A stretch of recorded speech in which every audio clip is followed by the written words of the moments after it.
हम लोग Bihar board class 10th के लिए मैथ पढ़ रहे थे, जिसका 5वां चैप्टर पढ़ रहे थे, समानांतर श्रेणी। इंग्लिश में कहते हैं अर्थमेटिक प्रोग्रेशन, शॉर्ट में इसको कहेंगे एपी। नहीं, क्लास 10th के लिए पढ़ रहे थे हम लोग। एक्सरसाइज हम लोग पढ़ रहे थे 5.1, जिसका देखिए 2 नंबर, 3 नंबर और 4 नंबर में जितना भी क्वेश्चन था सब कर चुके थे। 1 नंबर में देखिए 4 गो क्वेश्चन था, इसको हम छोड़े हुए थे, बोले थे लास्ट में इसको बताएंगे। तो आज हम 1 नंबर का क्वेश्चन जो 4 गो बचा हुआ है उसको करने वाले हैं, ठीक है। तो एक का देखिए पहला क्वेश्चन क्या कह रहा है, पहले हम क्वेश्चन को पढ़ लेते हैं। करें निम्नलिखित स्थितियों में से किन स्थितियों में संबद्ध संख्याओं की सूची एपी है और क्यों। ये आपको बताना है कि कौन सा एपी में है, अगर एपी में है तो क्यों है एपी में, नहीं 2 बात बताना है। तो क्वेश्चन पढ़ते हैं पहला। करा प्रत्येक किलोमीटर के बाद टैक्सी का किराया, जबकि प्रथम किलोमीटर के लिए किराया 15 रुपया है और प्रत्येक अतिरिक्त किलोमीटर के लिए किराया 8 रुपया है। पहला 1 किलोमीटर जाइएगा तो 15 रुपया लगेगा, फिर उसके बाद जितना आगे जाइएगा 8 रुपया बढ़ते जाएगा ना, एक्स्ट्रा किराया 8 रुपया बढ़ते जाएगा। फिर दूसरा किलोमीटर जाइएगा तो 15 में 8 जोड़ दीजिए, 23 रुपया लगेगा। फिर तीसरा किलोमीटर जाइएगा यानी 3 किलोमीटर जाइएगा तो 23 में फिर 8 जोड़ दीजिए, 31 रुपया। इस तरह से यानी जितना 1 किलोमीटर के बाद जितना किलोमीटर आगे बढ़ते जाइएगा पर किलोमीटर के हिसाब से 8 रुपया बढ़ते जाएगा आपका किराया। समझ रहे बात को। इससे आपको क्या करना है, प्रथम पद का पता करना है। प्रथम पद यहाँ पे दिया हुआ है, सारवंतर डी भी दिया हुआ है, इससे आपको दूसरा पद तीसरा पद का पता चल जाएगा। यानी 3 गो पद हम निकाल लेंगे, फिर जांच करके देखेंगे कि तीनों पद के बीच का जो अंतर है, हर 2 संख्या के बीच का अंतर अगर समान होगा तो संख्या क्या होगा, एपी में होगा। यही चेक करना है। तो देखिए हल इसका करते हैं। हल में दिया है जो उसको लिखिए, लिखिए दिया है, दिया है। क्या दिया है, प्रथम किलोमीटर का किराया दिया हुआ है। प्रथम किलोमीटर को शॉर्ट में लिख देते हैं केएम, प्रथम किलोमीटर का किराया। प्रथम किलोमीटर का किराया को क्या बोलेंगे एपी में, पहला पद न बोलेंगे, यानी इसको A1 कहेंगे। क्या कहेंगे, A1। तो यही आपका दिया हुआ है 15 रुपया। यानी प्रथम किलोमीटर, जैसे देखिए ना तो कोई सड़क है, समझ रहे हैं, तो उसके बाद जो है टैक्सी इस पर चल रहा है, जा रही है टैक्सी। देखिए पहला किलोमीटर गया, फिर यहाँ से आगे बढ़ा, 2 किलोमीटर चला, फिर यहाँ से आगे बढ़ा, तीसरा किलोमीटर पर आया। इसी तरह से पहला किलोमीटर पर जब जाता है ना तो 15 रुपया लगता है, और जितना आगे बढ़ते जाता है प्रत्येक किलोमीटर पर 8 रुपया बढ़ते जाता है। फिर दूसरा किलोमीटर पर जाएगा तो 15 + 8 यानी 23 रुपया। फिर आगे जाएगा 8 रुपया बढ़ जाएगा, 23 + 8 31 रुपया। फिर आगे जाएगा फिर 8 रुपया बढ़ जाएगा तो कितना हो जाएगा, बोलिए 39 रुपया। यही हो जाएगा। इसी तरह से किराया लगता है कि पहला किलोमीटर यानी 1 किलोमीटर का दूरी तय करने पर 15 रुपया, एक्स्ट्रा किराया है 8 रुपया। जितना जितना आगे बढ़िएगा, जैसे 1 किलोमीटर फिर आगे बढ़े तो 8 रुपया फिर एक्स्ट्रा देना पड़ेगा, 23 रुपया हुआ। फिर यहाँ से आगे बढ़िएगा 8 रुपया फिर इसमें ऐड हो जाएगा, 31 रुपया। फिर अगला किलोमीटर जाइएगा 8 रुपया, यानी एक्स्ट्रा किराया इसमें कितना दिया हुआ, 8 रुपया है। तो देखिए एक्स्ट्रा किराया जो 8 रुपया जो बढ़ रहा है, तो ये डी का काम कर रहा है। किसका काम कर रहा है, डी का काम कर रहा है। यहाँ पे लिखिए प्रत्येक अतिरिक्त यानी एक्स्ट्रा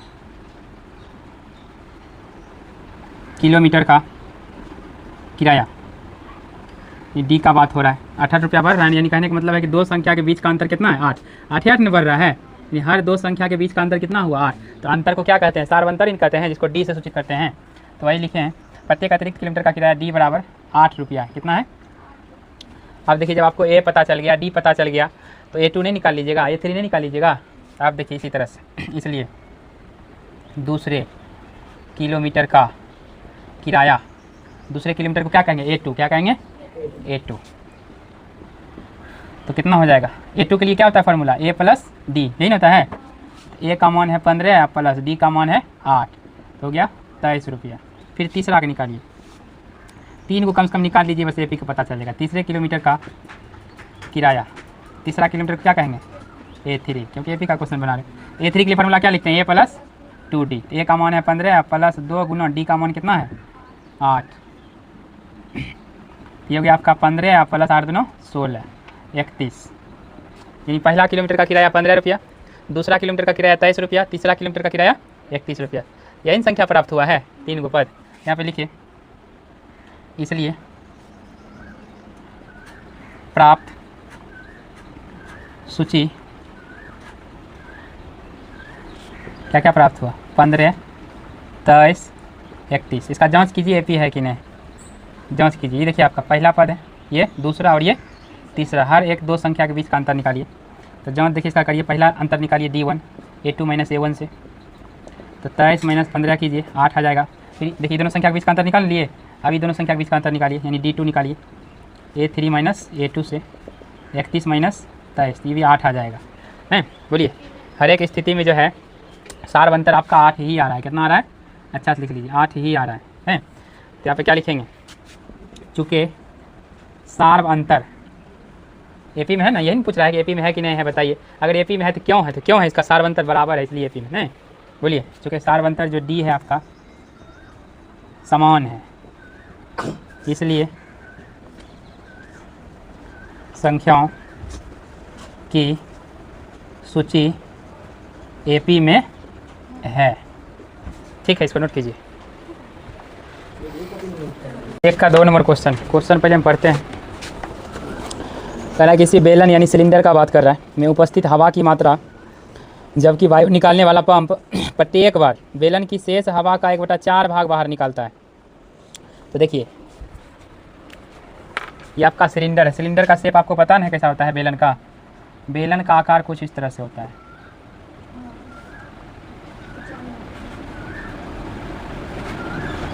ये बेलन के आकार का है, इसलिए इसको बोलेंगे बेलनाकार। इसमें हवा भरा हुआ है। क्या भरा हुआ है? हाँ, कितना भरा हुआ है अभी हमको पता नहीं था। हम कुछ भी मान सकते हैं, 1 2 3 4 5 6 7 8 XYZ कुछ भी हम मान लेते हैं। इसमें हवा का मात्रा जो है 1। अब देखिए, इसमें जो हवा है इसको पंप के द्वारा निकाला जाता है। पंप के द्वारा क्या किया जाता है?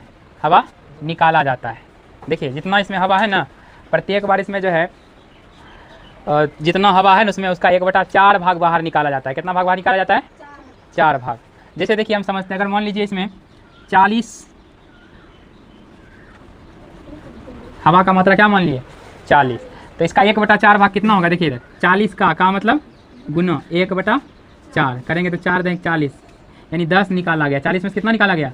तो 40 में से 10 घटा देंगे तो अब हवा कितना बचा? 30 बचा है। तो वही काम देखिए, फिर जितना बचा उसका 1/4 भाग निकालेंगे, यानी 30/4 निकलेगा। तो फिर 30 में से घटाइए 30/4 को, यानी शेष कितना बचते जाएगा? जितना हवा है उसमें से घटाते जाएंगे, पता चलता है कि इसमें कितना हवा बच रहा है। समझ रहे हैं? तो वही काम अभी हम करेंगे, देखिएगा क्वेश्चन को बनाते वक्त। तो कुल मात्रा 1 मान लेते हैं। तो लिखिए, मानना पड़ेगा। माना बेलन में उपस्थित कुल हवा की मात्रा है। पहला मान लिए 1 मान लिए, तो ये आपका A1 हो गया 1। कितना हो गया? 1 हो गया। समझ रहे हैं? पंप के द्वारा जो है कुल मात्रा का 1/4 भाग निकाला जाता है। तो ठीक है, कुल मात्रा का 1/4 भाग, हवा लिखा है कि वायु? हवा ही लिखा है। कुल मात्रा का 1/4 भाग निकालने पर शेष हवा कितना बचेगा? देखिए, शेष हवा जो बचेगा, जैसे इतना हवा था, इसमें जो है पंप से क्या किए? 1/4 भाग निकाल लिए। अब कितना बचा? ये आपका A2 हो जाएगा, यानी दूसरा स्थिति। तो देखिए, कुल मात्रा 1 है, तो 1 का ही 1/4 भाग निकल रहा है। जितना मात्रा है उसमें हवा, उसी का 1/4 का मतलब गुना। तो अब ये जो इतना हवा निकाल लिया गया, इतना हवा क्या किया गया है? निकाल लिया गया। बचा कितना? तो जो टोटल है उसी में से घटा के देखेंगे कितना बचा। टोटल इतना था, इसमें से घटाएंगे किसको? जितना निकाले हवा उसको, लेकिन पता चलेगा कितना हवा बचा है। अब बोलिए, कुल मात्रा का 1/4 निकालते हैं, का मतलब क्या होता है? गुना। कुल मात्रा कितना है? 1 है हवा का उसमें, तो कुल मात्रा का 1/4 निकाल ली। इतना हवा निकाल ली है, किसमें से? इसमें से निकाले हैं ना। तो जब निकाले हैं तो इसमें से घटवे नहीं करेगा ये, तब न पता चलेगा कितना बचा है। बोलिए, हाँ। आप देखिए, इसको सॉल्व कीजिए। 1 - 1 × 1 कीजिए तो 1/4। अब भिन्न का घटा हो गया, तो 4 - 1/4, 3/4 बचा है। पहली बार जब निकाले हैं 1/4 भाग, तब हवा इसमें अब कितना बचा है? 3/4। कितना हवा बचा है?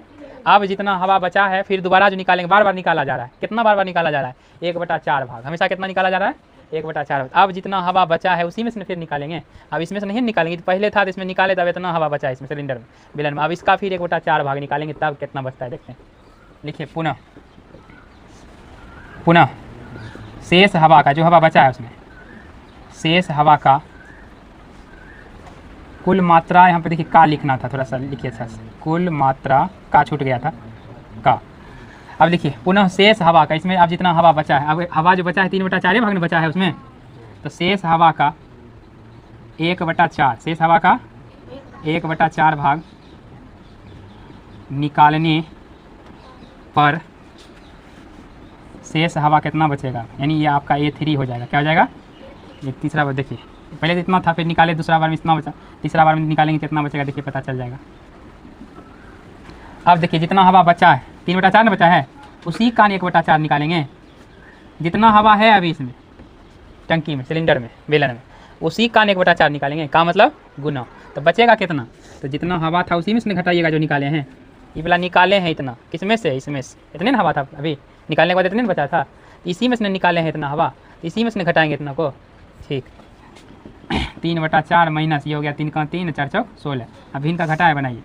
16 एलसीएम आ गया, 4 चौक 16 4 तिया 12 माइनस 3 नहीं तो हो गया 9/16। अब देखिए हवा कितना बचा है 9/16। तो 3 को पद पता चलिएगा A1 A2 A3, इसी से पता कर लीजिए AP में है कि नहीं। ज़्यादा पद निकालने की जरूरत, बार बार निकाला जा रहा है, एक बार 1/4 भाग, तो आप जितना बार निकाल सकते हैं, चौथा बार, पाँचवा बार, छठा बार, उसे कोई मतलब नहीं। 3 को निकलने गया पद, इसी से तब हमको पता चल जाएगा AP में है कि नहीं समझे बात को। तो आप आगे निकालने की जरूरत नहीं, आपका मन है तब और निकाल सकते हैं। जितना बचा उसमें फिर 1/4 निकाल दीजिए, फिर 1/4 निकालते रहिए दिन भर, समझ रहे हैं। लेकिन ये 3 को पद से हमको पता चल जाता है कि AP में है कि नहीं है, तो आगे निकालने की जरूरत नहीं। अब देखिए जो प्राप्त संख्या हुआ, प्राप्त जो सूची हुआ, लिखिए क्या क्या प्राप्त सूची। 1 हुआ पहला पद, दूसरा पद हुआ 3/4, तीसरा पद हुआ 9/16। नहीं, आपका पहला पद हुआ, ये दूसरा पद और ये तीसरा पद। अब इसका जांच कीजिए, देखिए AP में है कि नहीं है।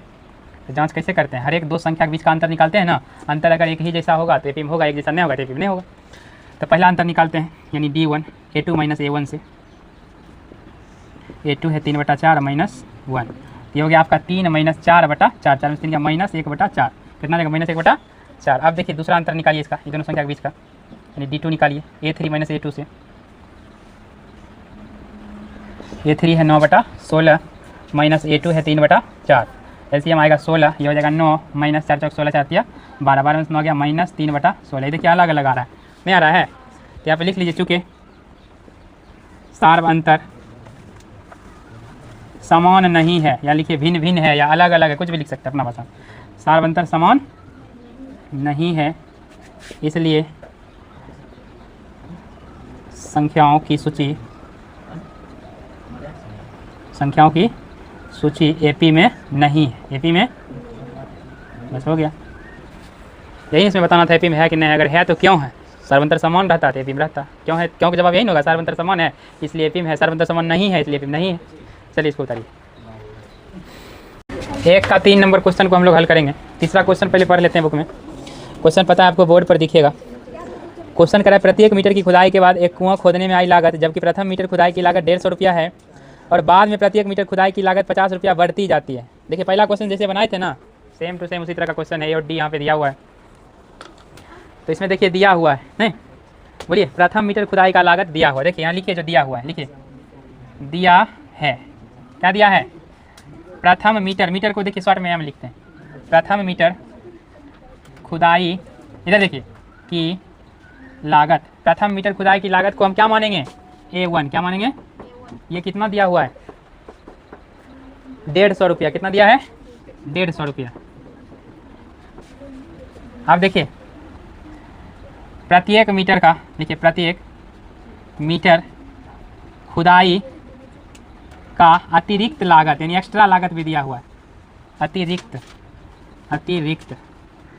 लागत, अतिरिक्त लागत को क्या कहते हैं? D, यानी जितना एक्स्ट्रा करिएगा खुदाई उतना 50 रुपया बढ़ते जाएगा। कितना बढ़ते जाएगा? बोलिए। यहाँ पे देखिए जैसे खुदाई कर रहे हैं,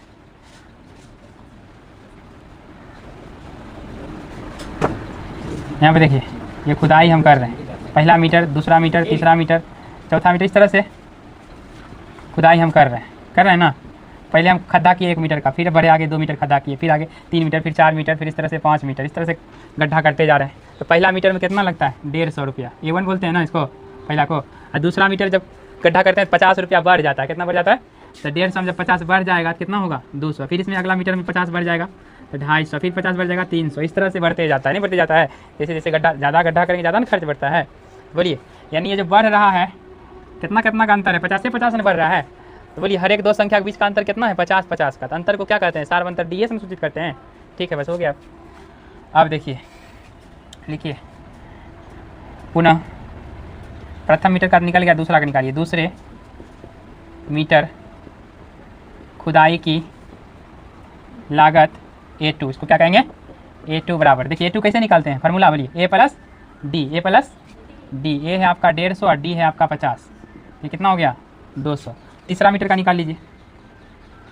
तीसरे मीटर खुदाई की लागत A3 बोलेंगे। क्या बोलेंगे? A3 के लिए फॉर्मूला क्या आता है? Plus 2D। तो यहाँ पे देखिए ए हो गया आपका 150 प्लस 2 गुना डी। डी का मान कितना हो गया 50। ये हो गया 150 प्लस 50 दूना 100 हो गया 250। कितना हो गया 250। ये 200 रुपया, ये 250 रुपया। अब देखिए 1 2 3 3 को पद निकल गया है। बोलबे नहीं करते। देखिए 1 2 3 3 को पद निकल गया। यहाँ से भी पता कीजिए क्या लिखे, इसलिए अच्छा से लिखिए। इसलिए प्राप्त संख्याओं की सूची प्राप्त हुआ है। क्या प्राप्त हुआ है? पहला पद 150, दूसरा पद 200, तीसरा पद 250, 250 नहीं। तो देखिए ये आपका पहला पद हो गया, ये दूसरा पद और ये तीसरा पद। अब यहाँ पे जांच कीजिए। जांच कैसे करते हैं? डी ए का मान निकाल के ये दोनों के बीच का डी निकालते हैं, दोनों के बीच का डी यानी अंतर निकालते हैं। तो D1 निकालिए A2 माइनस A1 से, हो गया 200 माइनस 150 हो गया 50। फिर D2 निकालिए A3 माइनस A2 से, हो गया 250 माइनस 200, तो ये भी आ गया 50। यानी हर एक दो संख्या के बीच का अंतर 50 आ रहा है। कितना आ रहा है बोलिए? सार्वंतर समान है ना। लिखिए चूँकि सार्वंतर डी को कहते हैं, सार्वंतर समान है। सार्वंतर क्या है? इसलिए प्राप्त संख्या, जो संख्या प्राप्त हुआ है, यही संख्या प्राप्त हुआ था हल करने के बाद, यही लिखते हैं प्राप्त संख्या का सूची, यही प्राप्त हुआ है।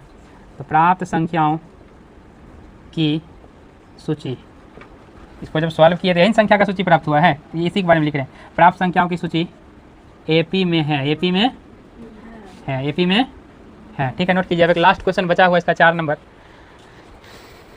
देखिए 1 का 4 नंबर क्वेश्चन को हम हल करते हैं। लास्ट क्वेश्चन 1 नंबर का क्वेश्चन पहले पढ़ लिया जाए। क्वेश्चन का है खाते में प्रत्येक वर्ष का मिश्रधन, जबकि 10,000 रुपये की राशि 8% वार्षिक की दर से चक्रवृद्धि ब्याज पर जमा की जाती है। ठीक, देखिए थोड़ा सा आप समझिए। इधर देखिए, देखिए एक होता है SI बराबर होता है फार्मूला PRT/100। PRT क्या होता है? 100। SI बराबर क्या होता है? Formula PRT/100। इधर देखिए, यहाँ देखिए SI क्या है? SI का मतलब हो गया सिंपल इंटरेस्ट।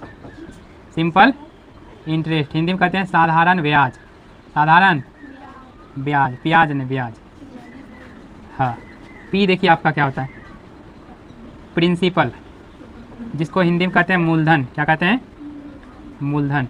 R जो है आपका होता है रेट, जिसको हिंदी में कहते हैं दर। T जो आपका होता है वो होता है टाइम, जिसको हिंदी में कहते हैं समय। इतना चीज़ होता है। अगर आपको देखिए SI निकालना हो, शॉर्ट में कहते हैं SI। SI का फुल फॉर्म क्या होता है? Simple interest. सिंपल इंटरेस्ट है, हिंदी में कहते हैं साधारण ब्याज। यानी आपको साधारण ब्याज निकालना हो तो आपको P पता होना चाहिए। P यानी प्रिंसिपल मतलब मूलधन है। आपको R पता होना चाहिए। R यानी रेट यानी दर। आपको T यानी टाइम यानी समय भी पता होना चाहिए। मूलधन, दर और समय अगर आपको पता है तो आप साधारण ब्याज निकाल सकते हैं। साधारण ब्याज निकाल सकते हैं। जैसे देखिए फॉर एग्जांपल अगर देखा जाए, किसी व्यक्ति से आप जो है 10,000 रुपया लिए। कितना रुपया लिए?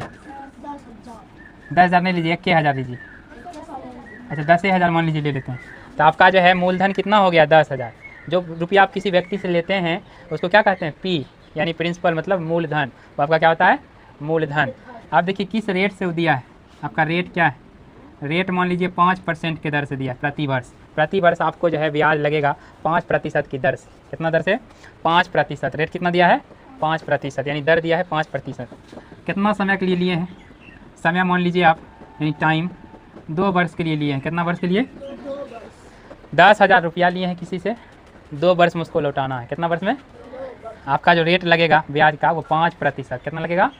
5%। तो कितना रुपया आपको लौटाना पड़ेगा? निकालिए। यानी ब्याज देखिए, साधारण ब्याज कितना निकलेगा पहले ही देख लीजिए। ये जो रुपया हम लिए हैं ना, 2 वर्ष में इसका ब्याज कितना बनेगा? यानी SI यानी सिंपल इंटरेस्ट यानी साधारण ब्याज। फॉर्मूला क्या होता है? P यही है इंटू R कितना है? 5, T कितना है? 2, PRT/100। 2 0 2 0 कट गया। आप देखिए 5 दूना 10 न हो गया। यहाँ पर 1 पर 2 0 है, यानी 1,000 हो गया। 100 देंगे 1,000। आपको ब्याज कितना देना पड़ेगा? 1,000 रुपया। ब्याज कितना देना पड़ेगा? 1,000 रुपया। आप देखिए पूरा रुपया लौटाना है, तो जो आपका जो रुपया जितना लिए हैं और जो ब्याज है दोनों लौटाना पड़ेगा। तो उसको कहते हैं ए बराबर क्या होता है P प्लस एस आई। क्या होता है P प्लस एस आई। यहाँ पे देखिए P कितना है आपका 10,000 प्लस एस आई कितना निकला 1,000। 10 1 11,000 रुपया उसको देना पड़ेगा 2 वर्ष के बाद। कितना देना पड़ेगा। अब देखिए ए क्या है यहाँ पे समझिए थोड़ा सा। ए मतलब होता है अमाउंट, जिसको हिंदी में कहते हैं मिश्रधन। क्या कहते हैं मिश्रधन। पी तो आपको पता ही है प्रिंसिपल यानी मूलधन। एस आई आपको पता ही है सिंपल इंटरेस्ट यानी साधारण ब्याज। नहीं तो गांव घर में क्या करते हैं आप, जैसे किसी से मान लीजिए 100 रुपया लिए हैं। कितना रुपया लिए हैं 100 रुपया लिए हैं और 5 रुपये सैकड़ा के दर से लिए हैं। 5 रुपये सैकड़ा महीना में चलता है गाँव घर में, 5 रुपये सैकड़ा पर लिए हैं। तो आप बताइए 10 महीना में उसको कितना देना पड़ेगा। बोलिए इधर देखिए 100 रुपया। देखिए ये 5 रुपया जो है आपको, इधर देखिए ये 5 रुपया सैकड़ा लिए हैं ना, तो 5 रुपया जो है आपको 10 महीना तक देना पड़ेगा। 5 रुपया, क्या कि 100 रुपया में 5 रुपया लेता है, तो 5 रुपया जो है आपको 10 महीना तक देना पड़ेगा। 10 महीना के लिए कितना महीना के लिए 10 महीना के लिए। फिर आपको वापस कितना करना पड़ेगा उसको, बोलिए 5,000 कितना वापस करना पड़ेगा। नहीं यहाँ प्लस करना पड़ेगा, तो यानी 115 रुपया। कितना रुपया 10 × 5 = 50 में हो गया। ये 100 प्लस 50 यानी 150 रुपया। कितना रुपया ये देखिए 5 रुपया तो 10 महीना तक देना ही पड़ेगा, क्योंकि एक महीना में 5 रुपया हो जा रहा है। 100 रुपया लिए हैं तो 100 का 5 रुपया लेते हैं एक महीना में, तो 10 महीना में कितना 50 रुपया और 100 जो लिए हैं वो देना पड़ेगा, यानी 100 का 150 लौटाना पड़ेगा 10 महीना के बाद लौटाना पड़ेगा ना। तो आप क्या करते हैं, जो रुपया लेते हैं तो उसको आप क्या बोलते हैं, मूल कहते हैं। जो रुपया लेते या देखिए, लेकिन यहाँ किताबी भाषा में उसको क्या कहा जाता है, मूलधन। क्या कहा जाता है, मूलधन। और जितना रुपया आप देखिए जो आपका देखिए यहाँ पे ये देखिए ये आपका मूल हो गया, ये आपका सूद हो गया, नहीं हो गया। गाँव भाषा में अगर देखा जाए तो सूद आपका जो है, सूद जिसको कहते हैं आप उसको किताबी भाषा में ब्याज। कितना आदमी ब्याजो कहता है, नहीं कहता है, बोलिए। तो सूद और मूल दोनों जोड़ के जो देते हैं तो वही तो आपका क्या है, मिश्रधन है। वही क्या है, मिश्रधन है। जितना रुपया लिए थे यहाँ पे देखिए, जितना रुपया लिए थे वो रुपया और जितना रुपया ब्याज है वो रुपया, दोनों रुपया जो जोड़ के उसको देते हैं जिसका लिए हैं, तो उसी को कहते हैं मिश्रधन। क्या कहते हैं, मिश्रधन। अभी तो देखिए साधारण ब्याज हो गया, लेकिन यहाँ पे चक्रवृद्धि ब्याज का बात किया गया है, यानी कंपाउंड इंटरेस्ट। किसका बात किया गया है, इधर देखिए CI का बात किया गया है, यानी कंपाउंड इंटरेस्ट। किसका बात किया गया है, जिसको बोलते हैं चक्रवृद्धि ब्याज। क्या बोलते हैं, यानी ब्याज पर ब्याज लगता है। जैसे मान लीजिए देखिए यहाँ पे, जैसे यहाँ देखिए 2 वर्ष के लिए थे ना, इधर देखिए तो 2 वर्ष में कितना हो गया ब्याज, 1,000 रुपया हो गया। अब आप जमा नहीं कीजिएगा रुपया, ब्याज अगर जमा नहीं कीजिएगा फिर एकड़ों पर ब्याज लगने लगेगा, समझ रहे, ब्याज पर ब्याज। जैसे देखिए बिजली बिल ऐसी आता है, समझ रहे बात को। जैसे महीना लगा आप नहीं जमा किए, कहते हैं इतना बिजली बिल आ गया, जबकि 200 रुपया या 150 रुपया 300 रुपया महीना चलता है, फिर उतना बिल क्यों आ जाता है। आप महीना जमा नहीं करते हैं, तो जो ब्याज उसका होता है ना सरकार का, उसका भी ब्याज जोड़ लेता है। समझ रहे बात को, समझे बात को, इसीलिए उतना आ जाता है बिजली बिल। हम यहाँ पे देखिए ब्याज का ब्याज जोड़ेंगे, जोड़ के तब जाके आपको क्या निकाल के दिखाएंगे, चक्रवृद्धि ब्याज। तो चक्रवृद्धि ब्याज से रिलेटेड ये क्वेश्चन है, इसको मिटा देते हैं। अब हम क्वेश्चन को बनाएंगे। अब हम क्या करेंगे, क्वेश्चन को देखिएगा, वाला फॉर्मूला का यूज करेंगे ब्याज निकालने के लिए, ठीक है। उसके बाद देखिए मिश्रधन निकालने के लिए वाला फॉर्मूला का यूज करेंगे, बराबर P + I। ब्याज निकलेगा तब ना, जितना रुपया लिए हैं उसमें ब्याज जोड़ेंगे तभी मिश्रधन निकलेगा, ठीक। देखिए अब दिया है, यहाँ पे दिया है कुल राशि, ये आपका देखिए 10,000 रुपया की बात हो रहा है। ये आपका प्रथम पद में गिनती आ जाएगा, अभी तो ब्याज नहीं बढ़ रहा है, ये पहले में है जितना राशि है, तो 10,000 रुपया है। अब देखिए 8% वार्षिक दर से चक्रवृद्धि ब्याज पर जमा किया जाता है। क्या किया जाता है, खाता में जमा किया जाता है, तो बढ़वे करेगा। यहाँ पे देखिए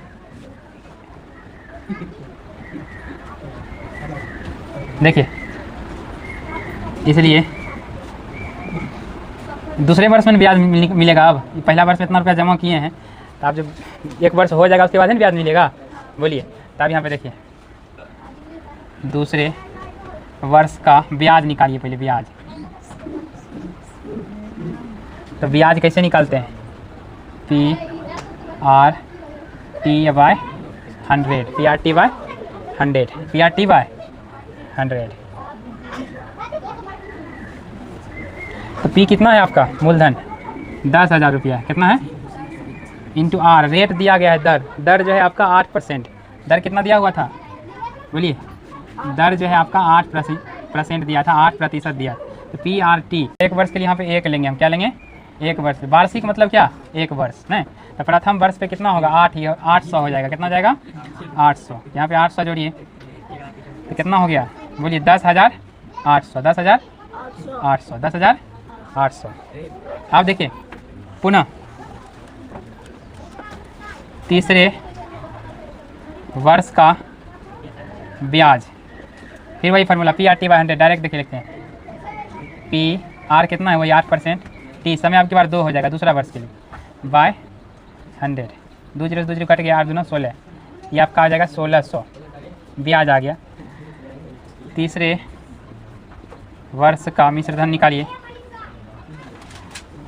वही P प्लस SI से, P कितना है 10,000 प्लस SI यानी ब्याज कितना निकला 1600, तो 10 यानी 11,600 ये वाला आएगा तीसरे वर्ष का। आप देखिए आपका निकल गया पहला 10,000, ये दूसरा है तो इसको आप A2 मानिएगा, A2 ये आपका निकल गया इतना, ये तीसरा है इसको आप तीसरा पद मानिएगा A3, ये देखिए दूसरा निकल गया 10,800, तीसरा निकल गया 11,600, इसलिए लिखिएगा प्राप्त संख्याओं की सूची क्या क्या प्राप्त हुआ। 10,000 पहला पद में, फिर दूसरा में प्राप्त हुआ 10,800, फिर तीसरा में आपका प्राप्त होगा 11,600, ये आपका पहला पद, ये दूसरा पद और ये तीसरा पद। हर एक दो संख्या के बीच का अंतर निकालिए, जांच कीजिए इसका, देखिए AP में है कि नहीं है। D1 निकालिए A2 माइनस A1 से, 10,800 में घटाइए, 10,000 घटा दीजिए 800 आएगा।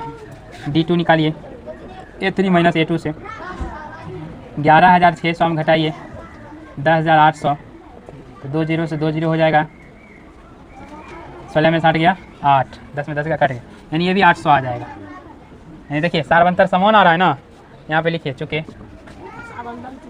सारवंतर यानी D को कहते हैं समान है, AP बताना था इसमें खाली बस, इसलिए प्राप्त संख्याओं की सूची